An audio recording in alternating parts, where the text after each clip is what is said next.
지난주에 이어서 우리가 같은 본문 에베소서 3장 14절에서부터 21절의 말씀을 우리가 함께 살펴보려고 합니다. 운동장 경기에 이와 같은 이 존이 있습니다. 누구의 존이라고 불려질까요? 사실은 이 골대를 중심으로 이 라인, 이 경계성의 양쪽에 이 영역인데요. 이 영역을 표현해서 손흥민 존이라고 불립니다. 손흥민 존. 많이 들어보셨죠? 왜 그래요? 사실은 골을 넣기 굉장히 어려운 영역임에도 불구하고 이 공간은, 이 영역은 뭐예요? 손흥민에게 골이 있다면, 기회가 있다면 얼마든지 골을 넣을 수 있는, 골을 넣을 확률이 높은 곳이어서 손흥민 존이다라고 불려지게 됩니다. 여러분 한번 생각해 보세요. 여기는 최등배 존, 여기는 나의 존, 여기는 우리의 존이라고 불려질 때 그 영역에서는 굉장히 자신감이 넘치고 그 영역에서는 나름대로 영향력을 펼치면서 멋진 어떠한 성공적인 느낌을 우리가 가질 수 있지 않겠습니까? 어쩌면 많은 사람들이 나의 존, 나의 이 안정적인 존을 위해서 더 열심히 최선을 향해서 달려나가는 모습이 아닐까라는 생각을 하게 되어져요. 이 손흥민도 자신의 존을 불려지기 전에, 이 영역에 이 영향력을 발휘하기 전에 얼마나 많은 훈련이 그곳에 담겨져 있는지를 우리가 깨닫게 되어집니다. 이 손흥민 선수의 아버지가 어렸을 때부터 코치 역할을 했거든요. 얘기를 들어보니까 이 18세, 18살이 되면서부터 이 곳에 슈팅 연습을 하게 되어졌는데 하루도 거리지 않고, 사실 좀 안타까워요. 주일엔 예배를 드려야 하는데 주일도 거리지 않고 토요일이며 주일이며 평일이며 명절이며 하여튼 시간이 허락되어지는 매일매일마다 하루에 1000개씩 슛을 쐈다라는 거예요. 그러면서 이 자신의 존이 형성되어지는 그 순간까지 애쓰고 노력하고 최선을 다했던 모습을 기억해서 이야기를 합니다. 어쩌면 나만의 존, 나의 영역을 구축해 나갈 때 열심히 최선으로 달려나가야 될 모습이 아닌가라는 생각을 하게 됩니다. 한 선수의 이 이야기만 빗대어서 우리가 생각해 보았지만 실제로 우리의 삶을 통해서도 우리가 무엇을 기억합니까? 정말 우리 허락되어지는 세상, 허락되는 삶의 공간에 나름대로는 영향력을 발휘하기 위해서는 어떻게 합니까? 최선으로 해야 되는 거예요. 그 누구보다 뒤처지지 않도록 열심히 달려나가는 저와 여러분의 삶의 모습이 담겨져 있을 때, 그때 비로소 영향력 있는 모습이 되지 않을까 싶습니다. 그런데 지난 시간 우리의 최선은 뭐라고 말씀드렸습니까? 우리의 최선은 기도밖에 없는 거예요. 무엇으로 우리가 세상을 감당할 수 있겠습니까? 무엇으로 세상을 이겨나갈 수 있겠습니까? 우리가 할 수 있는 최선을 향해서 열심히 달려나갈 수 있는 유일한 방법을 성경을 통해서 우리가 찾는 것은 나의 약함을 깨달아 절실히 나의 아빠, 전능하신 하나님이 되시는 그 하나님을 의지해서 무릎을 꿇어 간절하게 기도하는 것이 우리의 최선이 될 것이다. 우리가 지난주에 살펴보았던 말씀입니다. 그렇다면 우리의 최선을 향해서 무릎을 꿇어 간절히 기도할 때 그 기도의 제목을 무엇으로 삼겠냐고요. 오늘 본문은 이 원어적인 표현을 통해서 이 구조를 살필 수가 있는데 16절에서부터 19절까지 이 바울의 기도가 나옵니다. 이 바울의 기도가 번역되어져서 한글로 표현되어져 있지만 원어로 표현되어지면 아주 선명하게 이 세 가지의 기도 제목, 세 가지의 구조가 나타납니다. 이 히나라는 이 전치사를 써가지고요, 몸을 위해서 기도한다라는 거예요. 이 전치사를 통해서 이 세 가지 기도 제목과 세 가지 구조를 이야기하는데 16절에 희나가 기록되어져 있고요, 18절에 또 두 번째 희나가 기록되어져 있고 19절에 희나라는 전치사가 기록되어져서 세 가지의 구조, 세 가지의 기도 제목을 선명히 바울이 드러내며 강구하고 기도하고 있다는 것을 이야기합니다. 이 첫 번째 기도 제목을 무엇으로 우리가 살필 수 있냐면 16절의 말씀인데요. 우리 16절의 말씀을 우리가 같이 읽도록 하겠습니다. 함께 있습니다. 그의 영광의 풍성함을 따라 그의 성령으로 말미암아 너희 속사람을 능력으로 강건하게 하시오며. 뭐라고 이야기합니까? 이 한글 번역이라 선명하게 그의 기도, 그의 간구가 나타나지 않는데요. 원어를 통해서 보면은 선명하게 드러난다는 거예요. 무엇을 위해서 기도합니까? 속사람의 능력, 속사람의 강건을 위해서 기도한다라는 것을 이야기합니다. 여러분, 이 16절의 말씀을 통해서 우리가 엿볼 수 있는 게 속사람이 있다면 무슨 사람이 있어요? 속사람이 있다면 겉사람이 있는 거예요. 여러분, 여쭤볼게요. 여러분의 기도 제목, 여러분의 관심, 여러분의 시선이 어떠한 사람에게 많이 쏠려 있습니까? 이렇든 저렇든 겉사람에게 우리가 관심이 더 많이 가고 겉사람을 위해서 기도 많이 하고 더 나아가 겉사람에 대한 시선을 놓칠 수가 없다라는 거예요. 오늘 이번 한 주에 만약 여러분이 기도를 했다면 그 기도의 제목이, 기도의 내용이 무엇으로 먼저 채워져 있었는지를 한번 생각해 보세요. 때로는 건강, 때로는 자녀들을 위해서, 손주들을 위해서 기도할 때 지혜, 여기서의 지혜는 하나님을 알고 하나님을 굳건히 믿게 하여 주옵소서라는 기도 제목입니까? 아니면 세상의 지식, 세상에 필요한 정보들을 많이 습득하고 다른 이들보다 뛰어나서 생각에 유리한, 세상에 더 성공적인 위치에 오를 수 있는 그와 같은 지혜를 위해서 기도하는 겁니까? 이렇든 저렇든 이 겉사람, 육에 속해져 있는, 세상에 속해져 있는 기도 제목이 많이 우리에게 놓여져 있다는 거예요. 건강을 위해서, 자녀들의 성공을 위해서, 더 나아가 이 세상에 더 많은 소유와 이 세상에 더 많은 이익과 유익과 영향력을 위해서 기도하는 형태가 있다는 거예요.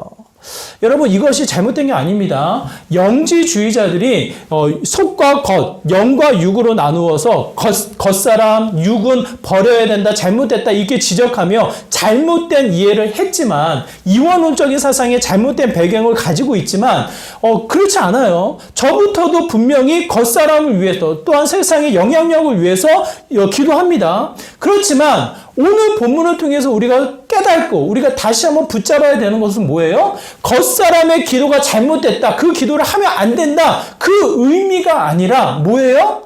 바울은 이렇든 저렇든 우선해서 기도할 제목이 있다라는 거예요. 놓치지 말고 우리가 가장 먼저 붙잡아야 될 기도 제목이 무엇입니까? 내 속사람을 위해서 기도해야 된다는 것을 이야기합니다. 제가 손흥민 선수를 이야기했는데요. 손흥민 존이라고 불려지는 게 얼마나 영광스럽겠냐고요. 여러분, 하루에 매일 1000개씩 공을 차면서 슈팅 연습을 했다고 한번 생각해 보세요. 저는 운동을 꾸준히 오랜 시간 해보지 않았기 때문에 그 느낌을 제가 충분히 알 수는 없지만, 잠깐 운동할 때 똑같은 자세를 익히기 위해서 이 운동을 한다고 했을 때는 재미도 없고 굉장히 힘든 거예요. 제가 이 수영을 한 2년, 3년 배웠거든요. 처음에 갔는데 발차기만 하라는 거예요. 이게 재미가 너무 없어요. 근데 그 발차기를 몇 주를 하라고 그럽니다. 왜 그래요? 기본 자세이기 때문에 이 몸이 가라앉지 않고 최소한으로 뛰어서 이동할 수 있는 최소한의 영역이기 때문에 이 발차기를 그렇게 치게 하는 거예요. 이제 나름대로는 수영을 좀 할 수 있으니까 수영을 배웠다 생각하고 또 학원을 옮겨가지고 다른 수영장에 가서 배우면 거기서 뭘 가르칩니까? 뭘 가르쳐요? 배웠다고 해서 그냥 다음 단계로 넘어가는 것이 아니라 또다시 발차기를 하라는 거예요. 왜 그래요? 우리의 가장 우선해서 해야 될 기본기가 있는 거예요. 이 손흥민 선수도 18살에 슈팅 연습을 했지만 본격적으로 축구를 한 게 초등학교 3학년이래요. 초등학교 3학년 때부터 본격적으로 축구를 할 때 중학교 3학년 때까지는 한 번도 슈팅 연습을 시키지 않았다고 합니다. 그 코치이며 아버지가 되시는 그 분이 그렇게 했다라는 거예요. 그러면서 강조하는 내용이 뭐냐면 기본기예요, 기본기. 공을 다루는 법, 높게 공을 띄워서 공이 내려왔을 때 그 공을 터치하는, 다루는 법을 끊임없이 기본기를 가리키며 시간을 보냈다라는 거예요. 슈팅 연습을 한 번도 가르치지 않았다라는 거예요. 이와 같은 내용을 통해서 이게 뭐 진리고 가치이다 이렇게 얘기할 수는 없지만 우리에게 중요한 사실을 알게 합니다. 그게 뭐예요? 세상의 것들을 누리기 전에, 세상의 능력을 갖추기 전에 우리가 빠지지 않는 우선순위가 필요하다는 거예요. 바울은 그 사실을 깨닫고 에베소 지역을 위해서, 무엇보다 믿는 자들을 위해서 간구하며 이 간절한 마음으로 기도할 때 가장 우선해서 기도하는 내용이 뭡니까? 겉사람이 아닌 속사람을 위한 기도를 하고 있다는 거예요. 철저하게 하나님을 향한 믿음, 하나님을 향한 이 영혼을 위해서 기도하는 이 사실을 우리에게 말씀하고 있습니다. 이것은 단순하게 성경에서만 이야기하는 가치가 아니고요. 지금 우리가 살아가고 있는 세상에서도 또 한편 주목하고 있는 내용이기도 합니다. 여러분, 저희가 자랐을 때, 여러분이 자라고 제가 자라는 배경 속에서는 무엇이 강조되어졌냐면 IQ가 강조되어졌어요. 그래도 머리가 똑똑하고 이 지식, 지성, 학문을 공부할 수 있는 IQ가 어느 정도냐라고 해서 학교에서 IQ를 측정해서 좀 높은 점수에 받은 아이들을 주목하고 그 나름대로는 학업에 도움이 되도록 이끌어 나가는 형태를 취했단 말이에요. IQ. 지성이거든요. 그런데 요즘 자라나는 아이들에게는 IQ뿐만 아니라 무엇이 강조됩니까? EQ라는 감성이 강조되어져요. 다 똑같이 공부하다 보니까 뛰어나지가 않아요. 영향력을 주지 못해요. 영향력을 주는 사람들을 보니까 감성이 뛰어난 사람들이에요. 나름대로는 시대에 가장 큰 영향력을 줬던 여러 사람들이 있지만 2007년도, 8년도에 영향력을 줬던 사람을 꼽는다면 스티븐 잡스입니다. 스티븐 잡스가 아이폰을 만들면서 획기적인 이 시대의 변화를 일으켜요. 그 전에는 전화기는 전화만 하는 거였어요. 다른 용도에 쓰이질 않아요. 스마트폰이라고 해서 정말 들고 다니기 어려운 이 핸드폰이 있었지만 그때에도 속도가 따르지 않고 또 크기가 너무 커가지고 시대를 바꿀 수 있는 영향력이 없었단 말이에요. 근데 이 스티븐 잡스가 모든 사람이 직감적으로, 모든 사람들이 감성적으로 이것을 배워서 쓰는 것이 아니라 편안하게 쓸 수 있는 이 핸드폰을 만들다 보니까 아이폰이 나오게 된 거예요. 아이폰이 나오면서 획기적인 시대의 변화를 경험하게 됩니다. 그때 강조된 게 감성이에요, 감성. 지성은 다 똑같지만 모든 사람이 만지고 느끼고 보고 느꼈을 때에 충분히 호감 가는, 편안하게 쓰일 수 있는 직감적인 형태의 감성이 강조가 되어집니다. 근데 이게 아이러니하게도 AI가 발전이 되면서 이 지성과 감성의 영역에 도전을 합니다. 이미 지성은 AI에게 넘어갔어요. 수많은 데이터를 분석하고 분별해서 사람이 내릴 수 있는 분별력보다 더 정확하게, 더 실수가 없게끔 이 판단력을 내릴 수 있는 게 AI예요. 그래서 이 지성과 비교했을 때에는 AI를 이제 AI에게 뒤처진 형태를 취한다면 이제 이 AI가 어디 영역까지 들어옵니까? 감성적인 영역까지 들어오는 거예요. 당신의 이야기를 들으니까 내가 슬프다고, 당신의 표정을 보니까 내가 이 마음이 좋지 않다고 하면서 이 AI가 대화를 이끌면서 마치 감성을 가지고 있는 듯, 이 공감을 일으키는 듯 대화를 한단 말이에요. 수많은 정보를 분석을 해서 상대방의 눈, 코, 입을 분석을 해서 상대방의 감정을 읽어나가는 형태를 이 기계가, 이 AI라는 이 컴퓨터가 하는 시대에 오게 되어집니다. 지성과 감성을 뛰어넘는 시대가 찾아오게 되는 거예요. 그러다 보니까 이제는 이 AI와 비교했을 때 인간의 가치를 표현할 수 있는 게 많지가 않은 거예요. 그 중에 미래지향적으로 우리가 생각했을 때 이 부분만큼은 이 AI가 따라올 수 없을 것이라고 해서 강조되어지는 게 뭐예요? IQ, EQ를 뛰어넘는 SQ예요, SQ. 그게 뭡니까? 영성입니다, 영성.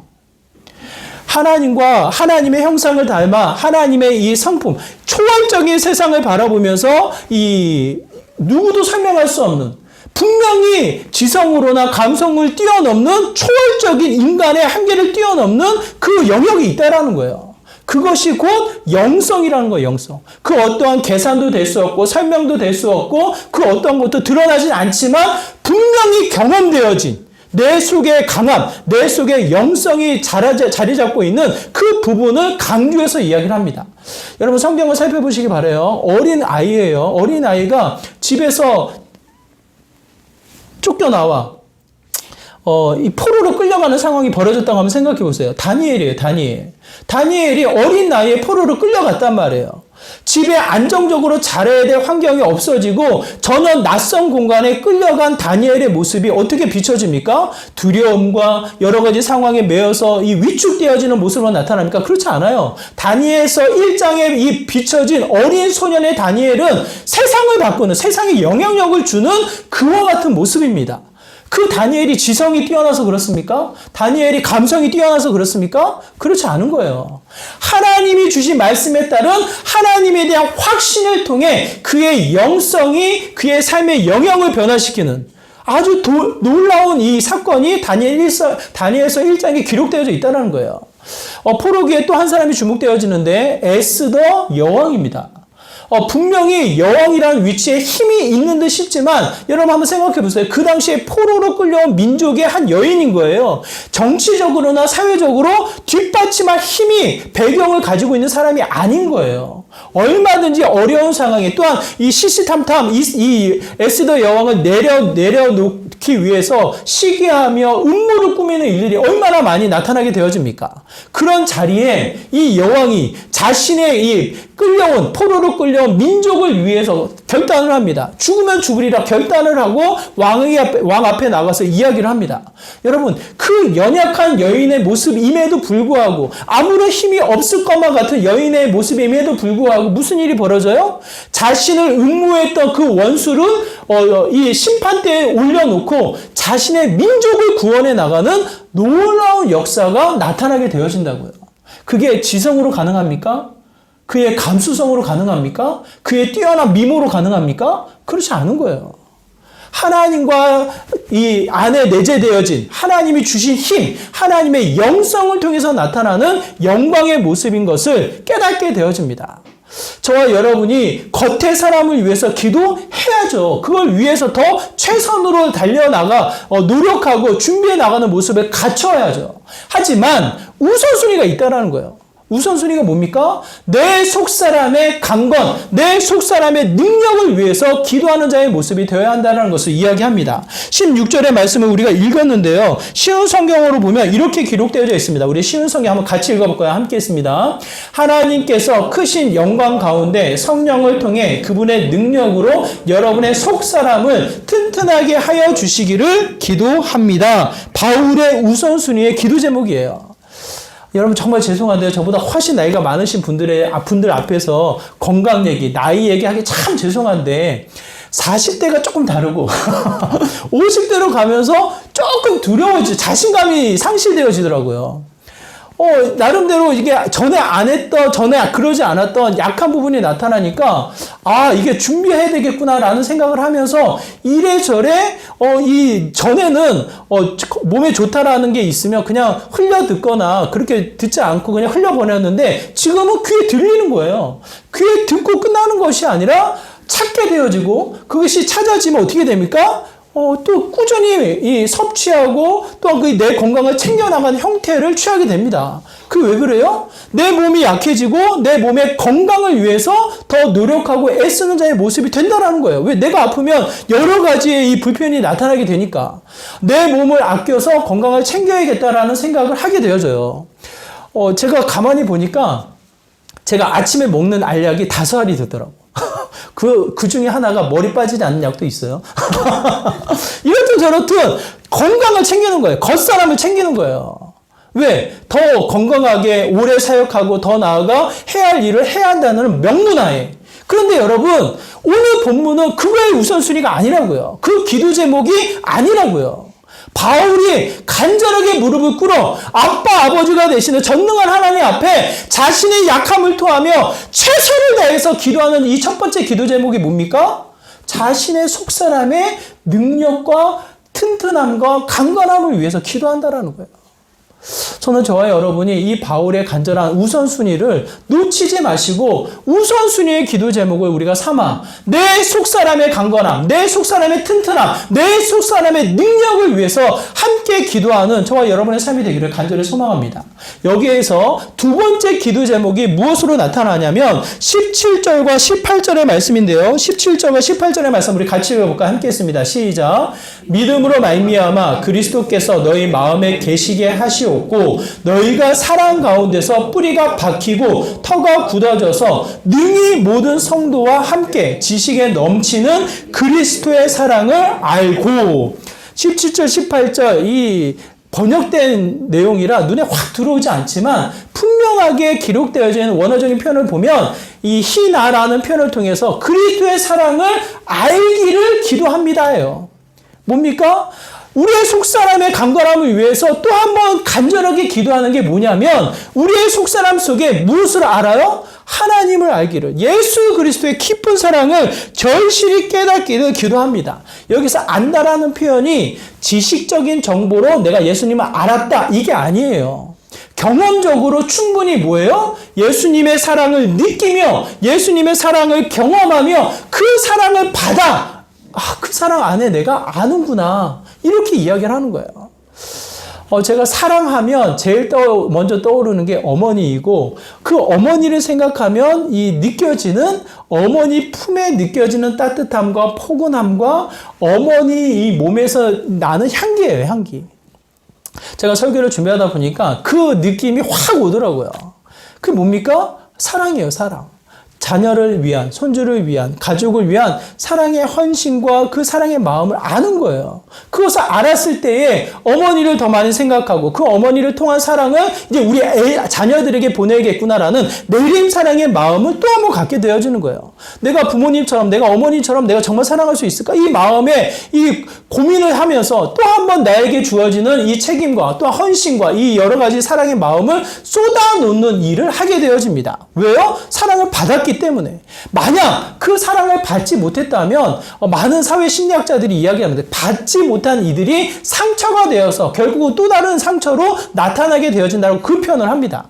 이 바울은 이 사실을 절실히 깨달았기 때문에 무엇을 위해서 기도합니까? 속사람의 강건, 속사람의 튼튼함을 위해서 기도하면서 또 하나 구체적으로 기도하기를 예수 그리스도의 사랑을 알기를 원한다라는 거예요. 그 사랑 속에 두 가지 이미지를 이야기합니다. 17절의 이미지 뭐냐면 두 가지 이미지 한번 보실래요? 17절에 보면은 두 가지 이미지를 이야기하는데요. 뿌리가 박힌다라는 식물의 이미지를 이야기해요. 더 나아가 두 번째 이미지가 터가 굳어졌다라는 거예요. 건물을 세우기 전에 이 땅을 굳게 만들어서 아무리 높은 건물이 세워진다 해도 기울어지지 않는 건물이 굳건히 세워져 있는 땅을 굳게 하는 이미지를 이야기를 합니다. 대청소하는 날 우리 장로님께서 대추나무 가지를 자르시더라고요. 제가 정성 들여 심은 나무인데 제가 한번 잘랐거든요. 그래도 요 가지는 남겨놔야 되지 않을까 남겨놨는데 장로님 거침없이 자르기도 어려운 가위 가지고 이 가지를 자르시는데 제가 보니까 딱 3줄기만 남았어. 다 자르셨어. 제가 보고요, 굉장히 속상했습니다. 근데 이 장로님이 하시는 말씀 뭐예요? 이렇게 해도 산다라는 거예요. 이렇게 해야지 더 좋은 과실을 맺는다라는 거예요. 왜 그렇습니까, 여러분? 가지밖에 안 남았어요. 잎도 없어요. 이 꽃도 안 폈어요. 그냥 말랑 가지만 있는데 뭐예요? 뭐가 있어요? 그 나무에 심겨진 뿌리가 있는 거예요. 그래도 1년, 2년, 3년에 걸쳐서 뻗은 뿌리가 아무리 앙상한 가지만 남아있다 한들 그 생명이 있습니까? 없습니까? 생명이 남아있다라는 거예요. 왜? 뿌리를 통해서. 아무것도 없지만 뻗은 뿌리를 통해서 어떻게 됩니까? 열매를 맺게 된다라는 거예요.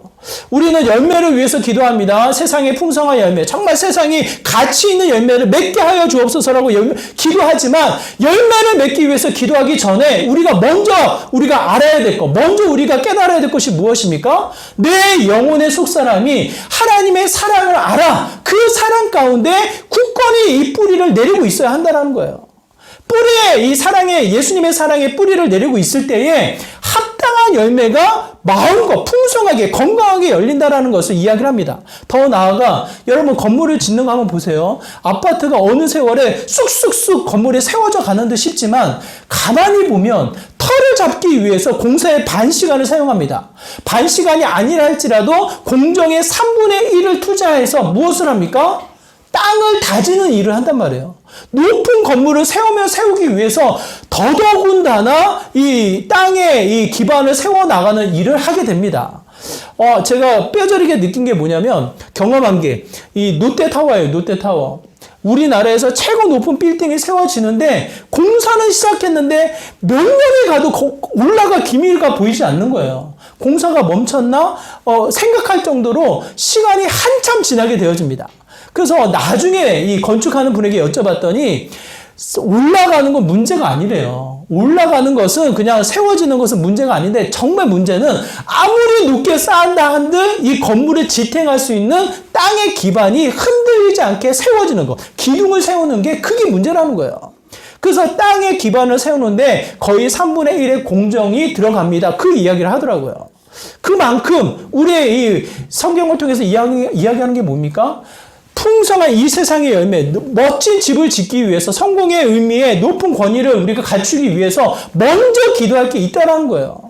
왜 제가 자녀들을 위해서 기도할 때 세상의 영향력, 세상의 성공을 위해서 기도하지 않겠습니까? 기도합니다. 그럼에도 불구하고 우선해서 기도해야 될 내용이 있다라는 거예요. 그게 뭐예요? 예수님의 사랑을 알아. 우리의 그 사랑 앞에 뿌리를 내리고 든든한 터를 세우는 게 우선 되어져야 한다는 것을 이야기하는 거예요.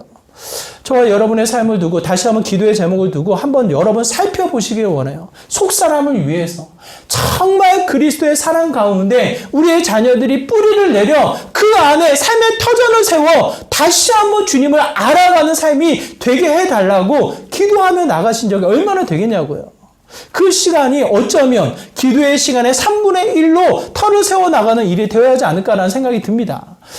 이 손흥민 존이 만들어지기 위해서는 기본기를 다루기 위해서 6년의 시간을 가졌다는 거예요. 왜 이 골을 넣고 싶지 않겠냐고요. 왜 골 잘 넣기 위해서 슈팅 연습을 하고 싶지 않았겠냐고요. 그래서 못하게 했다는 거예요. 그걸 하기 위해서는 기본기를 세워야 하기 때문에. 저는 저와 여러분이 우리의 속사람을 위해서 더 나아가 그리스도의 사랑 가운데 뿌리를 내리며 그 안에 삶의 터전을 세워나가기 위해 다시 한번 최선으로 달려나가는 간절한 마음, 기도의 마음, 우리의 열심이 그곳에 담겨져 나가야 되지 않을까라는 생각이 듭니다. 마지막으로 19절을 통해서 우리에게 주는 기도 제목의 내용이 이와 같습니다. 우리 19절의 말씀 우리 같이 읽겠습니다. 시작. 그 넓이와 길이와 높이와 깊이가 어떠함을 깨달아 하나님의 모든 충만하신 것으로 너에게 충만하게 하시기를 구하노라. 뭐라고 이야기합니까? 19절의 말씀을 통해서 우리에게 주는 기도의 제목이 분명합니다. 우리는 우리의 기도 제목을 한번 살펴볼까요? 우리의 기도 제목이 무엇으로 채워져 있습니까? 나름대로는 충만이에요. 무엇을 충만하기 위해서 기도합니까, 여러분? 무엇을 충만하기 위해서? 지식의 충만함, 세상의 소유의 충만함, 나름대로 건강의 충만함, 더 나아가 여러 가지 영향력의 충만함을 위해서 기도해요, 안 해요? 합니다. 우리 기쁨의 교회를 위해서 기도할 때 제가 이 자리가 넘치게 하여 주옵소서를 기도할까요, 안 할까요? 기도할 것 같아요? 기도합니다. 빈자리를 채워주시고 넘치게 하여 주옵소서, 충만케 하여 주옵소서 기도합니다. 그 기도가 잘못된 게 아니죠. 기도해야죠. 간절하게 주님 의지해서 최선으로 해야죠. 하지만 여러분 아무리 생각해 보십시오. 많은 사람들이 밀려온다 한들 그 사람들이 넘치고 넘쳐서 이 공간에 가득 채워진다 한들 그곳에 하나님의 충만함이 없다면, 하나님의 사랑의 임재가 없다면, 하나님의 신령한 복이 없다면 무슨 일이 벌어집니까? 난리가 나는 거예요. 난리가. 그게 신천지예요. 신천지. 한두 명이 안 같은 존재가 이 교회에 침투해서 무슨 일을 벌립니까?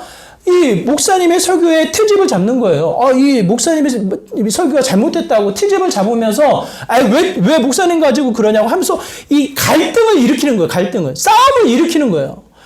하나님의 사랑이 있고 하나님의 능력이 있고 하나님의 성김과 하나님 말씀의 이 임재가 있는 자리에 충만이 있다면, 하나님의 모든 것으로 충만한 자리에 있다면 그와 같은 사람이 왔을 때 어떤 일이 벌어집니까? 바뀌어야죠. 그 사람이 도전을 받아야죠. 그 사람이 또 한번 깨달아줘야죠.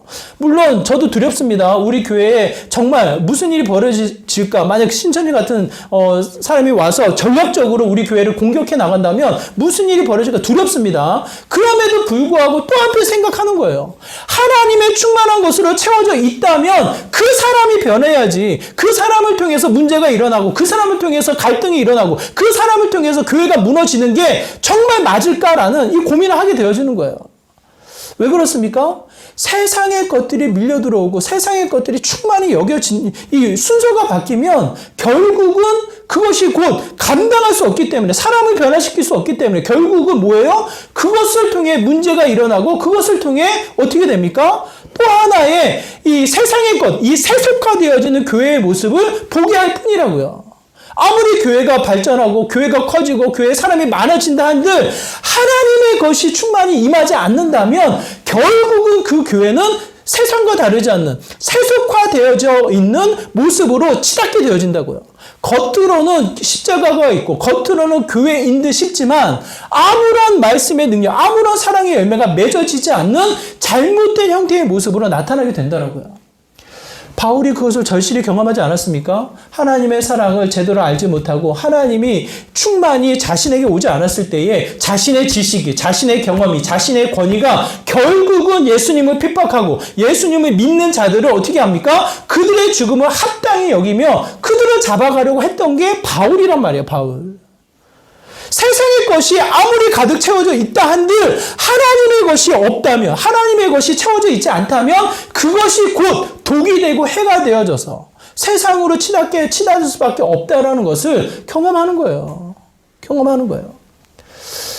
그 바울이 무엇을 위해서 기도합니까? 19절의 말씀에 보니까 하나님의 모든 것으로, 하나님의 모든 충만으로 우리가 그 에베소 지역의 사람들이, 하나님의 믿음의 백성들이 충만하기를 원한다라고, 충만하기를 기도한다라고 이와 같이 이야기를 합니다. 이 바울의 이 고백이 골로새서에 보면은 이미 예수님을 통해서 우리에게 이루어졌음을 이야기합니다. 골로새서 2장 10절의 말씀인데요. 우리 골로새서 2장 10절의 말씀 같이 읽어볼까요? 함께 있습니다. 너희도 그 안에서 충만하여졌으니 그는 모든 통치자와 권세의 머리시라. 이미 예수 그리스도 안에서 어떻게 됩니까? 넘치고 넘쳐 그 하나님의 신령한 복이 충만하게 임하였음을 이야기합니다. 여러분, 예수님이 우리를 사랑하십니다. 예수님의 사랑이 어떠한 사랑입니까? 우리를 포기하지 않는 끝까지 우리를 사랑하시는 분이셔요. 요한복음 13장 1절에 보면 제자들을 앉혀놓고 이야기합니다. 내가 끝까지 너희를 사랑하리라. 그 13장 1절에 끝까지 사랑하리라라는 이 말씀 앞에 두 명의 제자가 나와요. 두 명의 제자. 그 두 명의 제자가 언급이 되어지는데 이 두 명의 제자가 누구냐면 가룟 유다와 베드로예요. 가룟 유다와 베드로. 가룟 유다는 예수님의 판자, 예수님을 이 대제사장에 넘기는 자, 배신한 자가 가룟 유다인데 그 가룟 유다를 만나서 예수님이 어떻게 합니까? 끝까지 사랑하신다라고 말씀하시고 끊임없이 그에게 손을 내미시며 떡을 내미시며 사랑을 베풀어 나가시는 이 예수님의 마음인 거예요. 포기하지 않으셔요. 이미 그 가룟 유다가 핑계할 수 없을 정도로 앞으로 이루어질 일에 대한 이 정보, 앞으로 이루어질 일에 대한 확신, 무엇보다 예수님의 사랑을 충만히 임하게 하신 것을 보게 되어집니다. 근데 그거를 거부해요. 그걸 받지 않아요. 깨진 독처럼 채워지고 채워지지만 비어져가는 가룟 유다의 모습을 봅니다. 베드로도 마찬가지예요. 13장에 나타나는 베드로의 모습은 예수님을 부인하는 베드로예요. 예수님은 모른다고 저주하며 그 예수님이랑 나는 모른다고 하면서 저주하며 부인했던 베드로의 모습이 13장에 담겨져 있습니다. 그런데 예수님이 그를 포기하십니까? 어떻게 하셔요? 그에게 찾아가서 말씀하시잖아요. 정말 네가 나를 사랑하냐? 정말 네가 나를 사랑하냐? 정말 나를 사랑하냐? 그 베드로의 고백 앞에 예수님이 뭐라고 말씀하십니까? 내 양을 먹이라.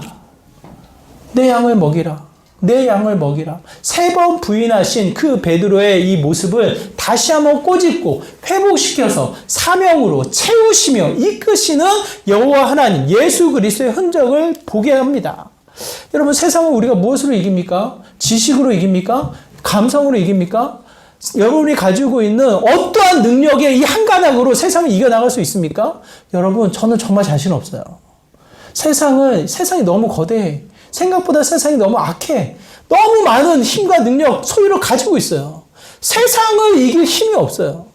그렇지만 내 안에 하나님의 것으로 충만하다면, 우리 이 기쁨의 교회 안에 하나님 나라의 신령한 복으로 충만하다면 저는 기대합니다. 소망합니다.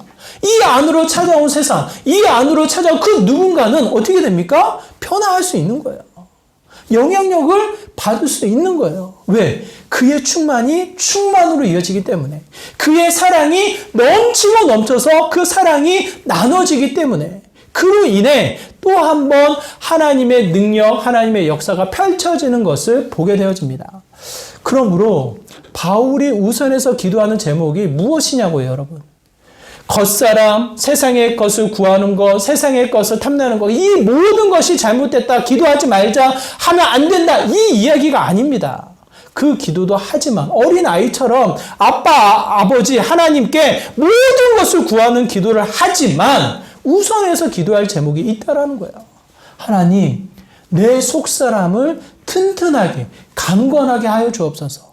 무엇보다 예수님의 사랑 앞에 뿌리를 내려 내 삶의 터전을 굳게 하고 이 세상의 집을 지어가게 하여 주옵소서. 정말 부족합니다. 세상에 비교했을 때 연약합니다. 가진 것이 없습니다.